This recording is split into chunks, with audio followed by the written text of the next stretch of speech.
Japan Air 777 Ramp Control Taxi via Sierra 2 Gateway Spot 45.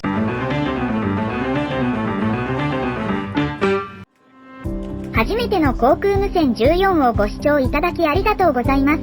それでは早速、パイロットと管制官の会話を聞いてみることにしましょう。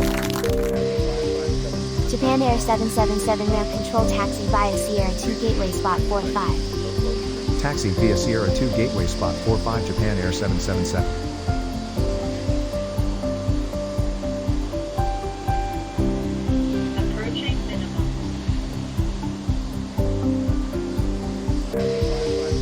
Japan Air 777 Ramp Control Taxi via Sierra 2 Gateway Spot 45. Taxi via Sierra 2 Gateway Spot 45 Japan Air 777.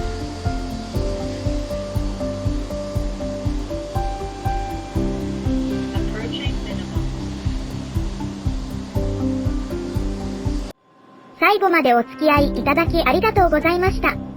この動画には解説がありませんでしたが、解説付きのメインチャンネルもございます。